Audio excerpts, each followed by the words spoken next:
13 নম্বর প্রশ্ন। আসসালামু আলাইকুম রহমতুল্লাহ বারকাতু। কেমন আছেন ওস্তাদজি? ওয়ালাইকুম আসসালাম রহমতুল্লাহ বারকাতু। জি বলছেন যে স্ত্রীকে যদি বাধা দেই তার বাপের বাড়িতে যেতে, তাহলে স্ত্রী বাধ্য কিনা স্বামী এ কথা শুনতে, এবং স্ত্রীর আত্মীয় স্বজনের বিয়েতেও যদি যাওয়ার জন্য না করে, তাহলে স্ত্রী কি স্বামীর এই নিষেধ শুনতে বাধ্য কিনা? দুটো প্রশ্ন করেছেন একসাথে। একটা হচ্ছে, স্ত্রীকে যদি বাধা দেয় তার বাপের বাড়ি যেতে, তাহলে স্ত্রী বাধ্য কিনা। যদি বাপের বাড়ি যেতে বাধা দেয় আর সেখানে শরীয়সম্মত কারণ থাকে, তাহলে বাধা দেওয়ার অধিকার অবশ্য স্বামীর আছে। যেমন সেখানে পর্দা নেই, অবাধ মেলামেশা, সেই বাড়িতে যে কোনো বাইরের লোকেরা, গ্রামের লোকেরা বা শহরের লোকেরা ঢুকে, অথবা আত্মীয় স্বজন সেসব যুবকরা আছে, অথবা দুলাভাইরা সেখানে যায়, আর সেখানে কোনো পর্দার ব্যবস্থা নেই, তাহলে স্বামীর অবশ্য অধিকার আছে।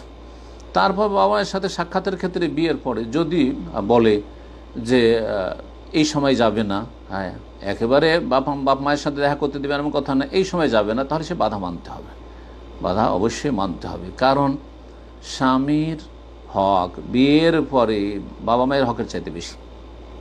এই বিষয়টি ইবনে তাইমিয়া রাহমাতুল্লাহ আলাইহি বিশদভাবে বর্ণনা করেছেন, এবং তার খোলাসা হচ্ছে যে একজন বিবাহিতার জন্য একদিকে স্বামীর অধিকার, আর একদিকে হচ্ছে বাবা মায়ের অধিকার। বাবা মায়ের অধিকারের তুলনায় স্বামীর অধিকার বেশি।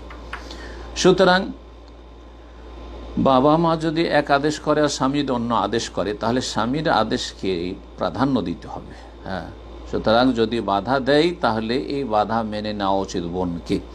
তবে ভাইদেরকেও বলবো যে বিনা কাজে কোনো শরীয়তসম্মত কোনো অজুহাত নেই, তারপরে আপনি গায়ের জোর দেখাচ্ছেন আর আপনার স্ত্রীকে বাপ মায়ের সাথে হয়তো দেখা সাক্ষাৎ করতে দিচ্ছেন না, অথবা যেতে দিচ্ছেন না, অথচ সেখানে আলহামদুলিল্লাহ দিনের কোনো সেখানে কিছুতে বিঘ্নতা ঘটবে না, আর সেখানে পর্দার কোনো খেলাফ হবে না, অথবা সেখানে হারাম কিছুতে শরিক হবে না, তাদের আকীদাও ঠিক আছে, সেখানে গেলে শিরক বিদআতের আশঙ্কাও নেই, তাহলে আপনি আশা করব যে বাধা দেবেন না, এটা আপনার জন্য উচিত হবে না। তারপরে বিয়েতে যাওয়ার জন্য না করলে, হ্যাঁ বিয়েতে আমাদের বাঙালি সমাজে বিয়েতে অবাধ মেলামেশা, বেহায়াপনার শেষ নেই, আর সেখানে পাপের শেষ নেই। সুতরাং এইরকম যদি পরিস্থিতি হয় যার কারণে বিয়েতে যেতে বাধা দেয়, তাহলে এই বাধা দেওয়ারও স্বামীর অধিকার আছে। তবে নিজের ভাইয়ের বিয়ে, বোনের বিয়ে, হয়তো আপনার স্ত্রীর, আর সেখানে পর্দা মেনটেন করে চলতে পারবে, এতটুকু দিনদারি আপনার স্ত্রীর আছে, অথবা সেখানে ভালো একটা পরিবেশ থাকবে, তাহলে অসুবিধা নেই, আপনি যেতে দেবেন। আশা করব যে আপনি যেতে দেবেন। কিন্তু যদি বাধা দেয় আর সেখানে শরীয়সম্মত এইরকম কারণ থাকে, তাহলে স্ত্রী স্বামীর আনুগত্য করবে, এটাই আল্লাহ ফরজ করেছেন।